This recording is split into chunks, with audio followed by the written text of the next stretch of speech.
Karibu Politics Today. Hapa ni Science TV, your inclusion platform. My name is Jonas Simba. Umekuaje? Jeffrey Otieno is our political analyst. Thank you so much. Karibu sana. Jonah, it's been long. What a rainy season. Yeah, it's a very rainy season, but we have to discuss whatever that is happening in Kenya. We unapandanga? Do you plant? Are you a farmer somewhere? Kenya napanda tu pekee ni gari. That's what I do. Najua Kenya wanapanda all corners of Kenya. Yeah. We wish them well. It's a planting season. Yeah. Work hard. Let's use the rain. Na historia ku store water. I don't know. Mbona tuko kwa flood, drought, drought. I think ni plan ya God. Yes. What God has planned, no man can undo. Okay. 0111980384. Start with the word politics. Tell us your views on the topics we have to share today. Wacha tuanzie hapo kwa mvua. Yes. Conservation. Water conservation. Yeah. Okay, Jonah, tukiongelea historia ya mvua. Yes. I'm very happy Sakaja amejaribu kufanya vitu. Remember last time mvua yenye ilinyesha kama hii tu kidogo tu. Unakumbuka how floods ili affect watu, people in Githurai, Mukuru kwa Jenga, ilikuwa imeaffect watu place mingi sana. But this time na yasema amejaribu. Amejaribu kumaliza hizo drainage system, amejaribu kuzitengeneza. Ukiona kama Kasarani ilikuwa ngumu sana, but kuna watu walikufa madhara. Yeah, but he has really tried. Very sad. Yeah. But he has tried. Yeah, he has really tried. Tuseme tu ukweli. Let bygone be bygone. Kama za sewage. Yeah, sewage bado inasumbua watu. Sanitation and the city. Yeah. You know, there was a time I did a show here, Up Air Politics. Yeah. And I was doing an explainer of really what a great city would look like. Yeah. And I was trying to paint out the picture. And I remember the comments. People were saying, city chafu is not a great city. Yeah, the city is dirty, but I can say that the president pia anajaribu. Kiona kitengenezi mambo za free housing. Yes. They are very smart. So shida tujui kama tutapewa ama tutapewa, but they look nimeziona. Okay. Nakuona naye nimeona. Kuingia naye nimeingia. Hivyo ni Pangani. Wow. Kuna ametengeneza, they are very smart. But sasa shida ni je, tutapewa? Okay. Yeah, let's hope for the best. But the president is also really trying. You know, yeah. I don't know county governments kama ziko na hiyo ministry, but that should be a very key ministry. True. Urban sanitation is such a ministry. Inaitwanga public sanitation. Yeah, hiyo ministry ya usafi. Yeah. I'm seriously speaking the minds of a few Kenyans who actually were raising concerns. Juu mvua, uchafu za sewage, breaking of sewage. There was a time when you would go through Jogoo Road na kukatokea na harufu. Bado iko? I think ndio nakwambia drainage Sakaja amejaribu Nairobi. Squeeze ino. Sasa ukitaka kujua, remember what happened last time. Yes. Flood ilipeleka watu vibaya sana. So many people, because of poor drainage, he has really tried. I think in the last months amekuwa akifocus on that. Yeah, personally, nikipitia Jogoo Road, sometimes I don't smell that smell. There was a time when there was smell of raw sewage right in the city. Amejaribu ku clean the city. So kudos, eh? Yeah. Now that you've mentioned Sakaja, what's the future of Nairobi? Are you seeing Sakaja coming in back? Jonah, yes, politics. To be honest, yes, Sakaja is going to come back. Sakaja is going to come back using a back door. What do I mean by the word back door? Right. He's going to use a back door. Yes. Ukiona saa hii Sakaja angekuwa amekuwa impeached. But do you know the reason why Sakaja alienda katafuta Raila? Okay. Sasa yeye anafanya na Raila kazi.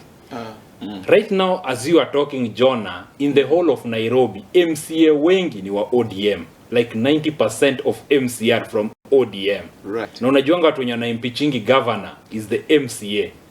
And Sakaja is working closely with ODM. And the ODM is in the government. Right. So Sakaja kutoka itakuwa ngumu. Unaona? Itakuwa ngumu. You're not seeing Wanyonyi coming in? No. Haja declare. No. Na hiyo kwanza ndio ninaenda kuharibu votes. Let me tell you something. What is going to make Sakaja to win? Babu Owino, if Babu Owino declares, Honorable Babu Owino declares that he's going to vie Tim Wanyonyi, people like Jim Nambaru, people like Oli Kapigade, the votes are going to be splitted. Na unakumbuka ile Sakaja iko intact. Atashinda. It's going to pass. So that is the problem. But if Tim Wanyonyi, Honorable Babu Owino, people like Oli Kapigade, people like Jim Nambaru, people like Ann, they come together, Sakaja is going home. Okay. Yeah. And that is what made the President of the Republic of Kenya to pass. Divide and rule. So what you're trying to say is that Nairobi is basically ODM. Yeah. Nairobi is ODM. It has always been ODM since the year 2007. It is ODM. Right within ODM, is there a problem? Because recently we had Oburu in Siaya stating very clearly that what Orengo, the likes of Anyang' Nyong'o, the likes of Babu. No, actually, even Sifuna, that what they are saying is not factual. ODM iko kwa UDA ndani. But he went ahead to say, we have established a relationship based on 10 points, 10 conditions. Yeah. So is there a problem in ODM? Are you seeing camps forming up here? Yeah. Let me tell you something. I'm not a member of ODM. Yes. But I'm going to speak the truth. There is a big problem. There's some people that wanapiga government because they are not benefiting from that same government. If those people could be benefiting in that government, angekuwa wanapiga government vita. Right now watu wanajua wako na wananchi and they need to stand with wananchi, and that is what is going to split ODM. Hiyo ndio yenye itagawa ODM. Unaona venye wanapigana hivyo. But something that made people of ODM to be very happy, Raila Amolo Odinga came out in the burial of Charles Ong'onda, rest in peace. Honorable Charles Ong'onda, yes, rest in peace. In the burial of Honorable Charles Were Ong'onda, he came out and he said that Sifuna ndio mdomo ya ODM. Anything that Sifuna says knows that is coming from the party leader, and that is the honest truth. Even Raila Amolo Odinga is not supporting the government physically is not supporting the government. Yana is support yenye tu alipatiana watu wake. Unaona hivyo? Raila came out, gave out his own people. That is how he's supporting the government. But there is no day that Raila is benefiting from that government. To be honest, hakuna venye na benefit. Mark my words, Jonah. 2027, Raila Amolo Odinga is going to be in the ballot. 2027. Are you for real? I'm very sure, and I'm 100% sure. You saw what Gladys Wanga said. That there is no day that ODM people are going for an election and ODM doesn't provide a presidential candidate. It has never happened before, and they are not ready to see it happening. And that's how Raila Amolo Odinga and the President of the Republic of Kenya are going to break up.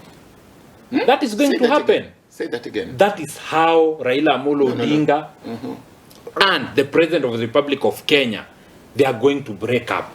Break how? Break right that now, statement again. I'm saying that Gladys Wanga, who is the governor of Homa Bay, came out and said there is no day that ODM can go for an election, and there is no day that a general election can happen in Kenya. And there is no ODM. ODM has never ever missed to place a candidate to vie for the presidency seat. And who is the party leader of ODM? It's Raila Amolo Odinga. Yes. Okay, you know, the good thing is that you are not at Wally, because there was a time at Wally said he doesn't know who will become president, but one thing he knows, he doesn't know who will be president, but one thing he knows, Ruto will not be president, and Ruto ended up being president. That's, you remember that? Politics are a game of numbers. Okay. Politics is usually a game of numbers. But it doesn't matter if this person is popular, if this person people don't know. Yes. On the ground, people, watu wanakwambia kwa ground vitu ni different. Those people that make a lot of noise in the internet are those people that doesn't vote. Watu wenye wana voting ni wale wa mama wazee wa nini. Bado tukisema sahi hata election ikuwe organized today. Yes. The president is going to win. Gen Z hajakuwa registered. There's some Gen Z wenye wanafanya bado exam. Na Gen Z wapigangi kura, tusidanganye. Gen Z they don't vote. No. Hata ukiona percentage ya last time. If I'm saying that right now, if election is organized, Ruto is going to win. IEBC is in place. Yes. Erastus Edung, now the chair. What's your opinion on that? For IEBC, I hope that guy should work accordingly and should organize the house very well, because that is our hope. We believe that you are going to do the right thing as you are voted as person. Do you know that guy hasn't been found in any corruption cases? He hasn't been found. Yes. So we hope for the best. And there are so many people from the minorities within that commission. Yeah. So that's a statement. Is it time for the minority groups now? Yeah, because I think they are going to be neutral. Okay. Yeah, they are going to be neutral. Let's hope for the best, Jonah. Yes. Because the election is around the corner. 1 year, only next year, 2027, people are going for an election. Let's hope for the best. And you've mentioned Gladys Wanga and Homa Bay. Yeah. What's cooking in Homa Bay? Is Kasipul in Homa Bay? Yeah, Kasipul is in Homa Bay. Happening? It's a constituency in Homa Bay. There is one man called Magwanga. Joseph Oyugi Magwanga. That is the deputy governor of Homa Bay. Don't forget, he is the one who was removed by the late Charles Omondo Were. And then we had, he was attacked also. There was some kind of, what's happening in Homa Bay? Is the politics getting dirty? And then we get a statement from Gladys. We did not get into broad-based, whatever for assassinations. Okay, John, I can correct you that Ongonda took the seat from someone known as Silvanus Osele.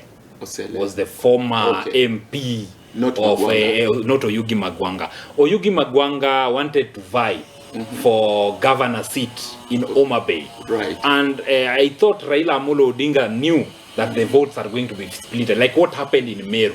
What happened in Meru where Linturi and Kireto Muru. Yes. So it's not Oyugi Magwanga? No, it's not Oyugi Magwanga. What I can say about how Honorable Oyugi Magwanga came to the limelight, this guy has been doing a lot of good things to the people of Homa Bay County. Right. So he knew very well, Raila Amolo Odinga knew very well that this guy is going to give the governor of Homa Bay, current governor of Homa Bay, a hard task. So he decided to join them together. That's how Oyugi Magwanga was able to become the deputy governor of Homa Bay County. But if they splitted, Kidero could have won. And Kidero knew very well that that is going to happen.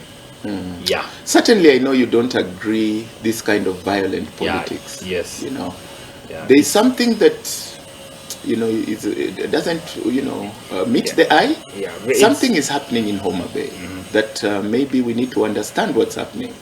Yeah, because the politics there is getting a bit too rough. Don't you think? Yeah, it's very sad to see that people are still in old days politics. Jonah, I think right now we are in a third world generation.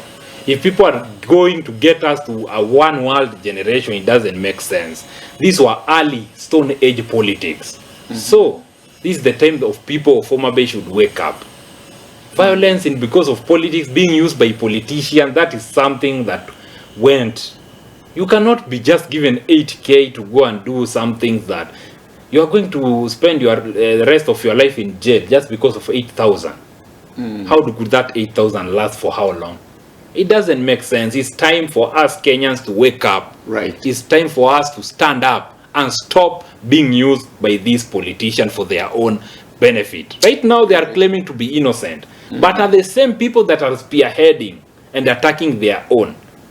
Who could be interested with the Honorable Charles Ongonda? Is a politician. The politics in Homa Bay is becoming wild, and those people need to wake up. Given 2,000, 1,000 to go and attack someone, it doesn't make sense. And you know very well that right now in Kenya the technology is very high. You can run, but you cannot hide. That's what I can say. Right. You will run, but hiding, where are you going to hide? It's getting a bit worrying. Because of just 8,000. Yeah, it's getting a bit worrying because we hope it doesn't escalate in there. Yeah. Within Homa Bay. We hope so. Yeah, true. Yeah. And then, still on ODM, and, you know, Anyang' Nyong'o, professor, came up and spoke about Chemelil Sugar and Muhoroni Sugar specifically. Because on Monday, there was a riot in Nzoia Sugar. You know, the residents of Bukembe and those areas around Nzoia. Actually, in Bungoma, they say Bukembe. Can you say that? Bukembe. Yeah, they don't say Bukembe. Yeah. Bukembe, you know. They actually rioted over the giving away of Nzoia Sugar for lease to Just Want Try. You remember we did a show here with, I don't know whether we did that with you or with Nicholas Oyo, and it was on bitter sugar. That time you remember the president had said mambo ni matatu. Yeah, it's either wahame or waende mbinguni or waende kwa jela, something like that. And it was touching on that same Just Want Try. It's amazing that after some time, this Just Want Try again is the one who has been given the land, the Nzoia to lease. And now, Professor Anyang' Nyong'o comes in and says, no, you cannot lease Chemelil and Muhoroni to companies. And he goes ahead and mentions the names. I just remember one name, Kipchimchim. Yeah, but there were other companies, Kibos, given to Muhoroni or something like that. I mean, is this really, you know, did Ruto speak to Raila before giving away these companies and, you know, believed that Raila said yes, so the companies can be given away? What's your opinion? Because there is a lot of unrest in Nzoia right now. And obviously there is no moving back. In fact, some of the residents were saying during the speeches by Eugene Wamalwa and Natembea that this is the working of Moses Wetangula. You remember that? Yeah. So this is something very sensitive. What's your opinion, Jeff, as a political analyst? What I can say to see that leaders are right now, they are seeing that the election is around the corner. So every leader is trying his best to play his role so that he can remain in power. That is their plan. This story of Nzoia, Mumias, it's something that has just been circulating. Remember the time that the president said that he gave those people a voucher? A voucher to go and use it. Everyone got a voucher of 10,000. And that time those people weren't being paid. Okay. What is the essence of being given a voucher and you have not been paid? It doesn't make sense at all.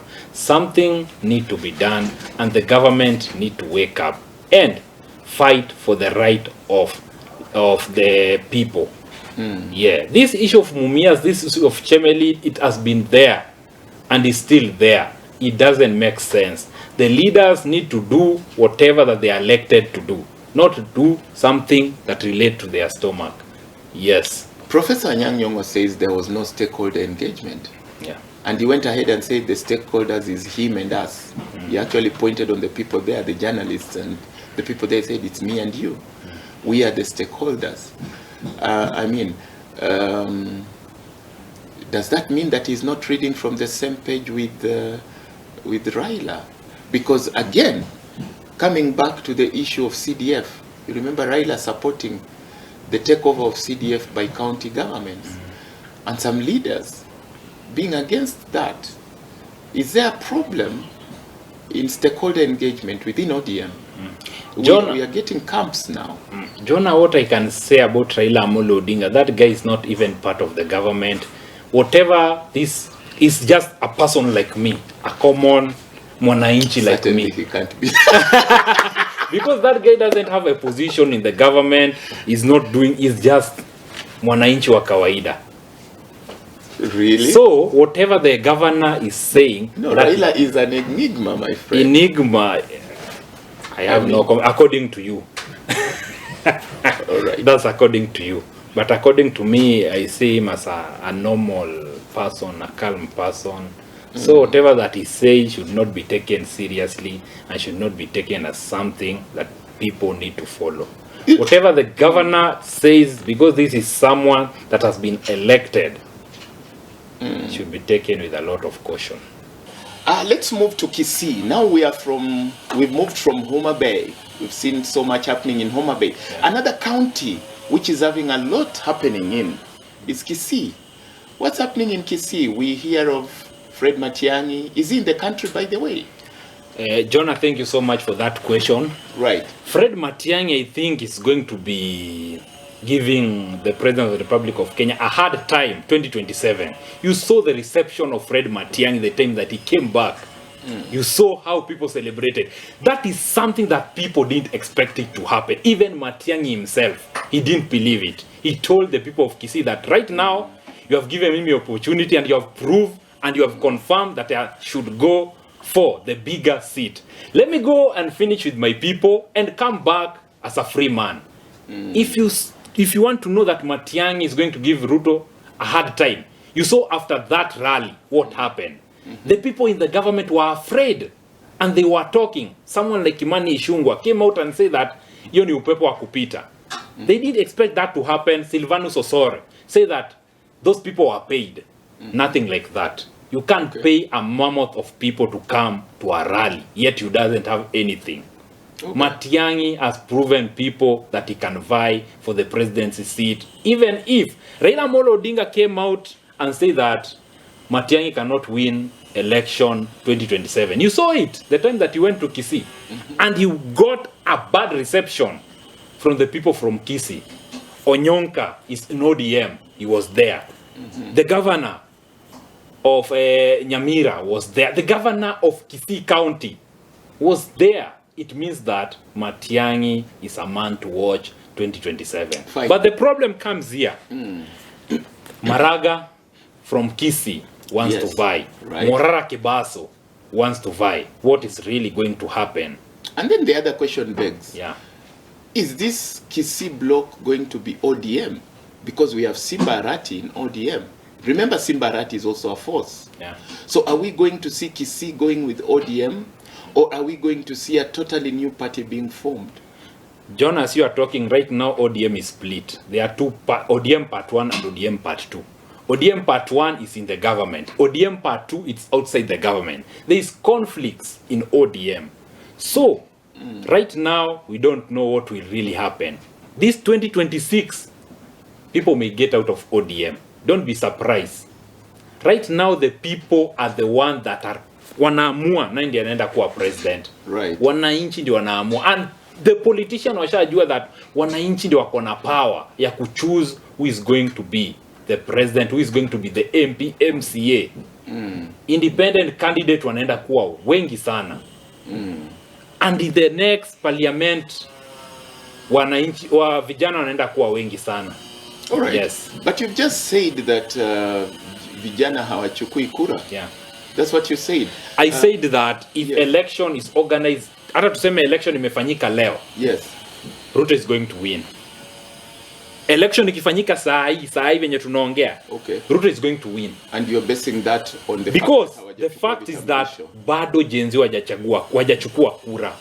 But the time Gen Z wameenda kuwa registered as voters, that is going to give Ruto a hard time.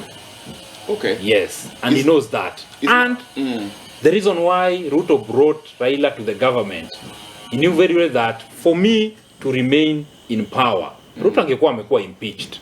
Let's be honest. Bila Raila, Ruto angekuwa ametolewa kwa kiti. Ilikuwa inafika hapo. Yeah, but alisema bana huyu jamaa, the old man Raila Amolo Odinga ndiye ana mobilize watu. Yeye ndiye mwenye anachochea watu. Unaona yeye ndiye akona nini? Hiyo time Raila alikuwa na say, wachana na saa hii. Ana say. Yeah, because the Gen Zs claim that he is the one who stopped the move. Yeah. According to the Gen Zs, probably they could. That is the reason why I'm telling you that if election ikiorganiziwa saa hii, Ruto anaenda kuchukua. Okay. Na nimekuambia kwa nini. Why is Matiang'i not in the country? Matiang'i, I think ameenda kufinalize. Yes, went to finalize where he used to work. Ndiye arudi sasa kwa ground. Oh, he was working somewhere? Yeah. Where? I don't know. I don't have the correct place where he used to work, but alikuwa anafanya kazi. Okay. So ndiye anarudi na ubaya. And the Gen Z wameamua ni Matiang'i. Yes. Okay. Let's leave Kisii for a moment. Yeah. We are about to go for a break though. Let's go to another county, to another region. Central Kenya. Yes. Rigathi Gachagua. Yes. Anaitwa mtu wa ground. Yes. Rigathi Gachagua. Forming a coalition with Matiang'i, Martha Karua, Eugene Wamalwa. By the way, are you not seeing Uhuru Kenyatta behind this? Let me tell you. These are, and then all these seem to be people from Uhuru Kenyatta's government. And then Rigathi goes ahead and says, hakuna mtu ataruhusiwa kutusi Uhuru. Jonah, let me tell you something. Gachagua is a man to watch, and I will tell you the reason why. Do that after the break. Okay? Okay. Okay. Viewers, this is Politics Today. We are with Jeffrey Otieno, my favorite political analyst, by the way. See you after the break.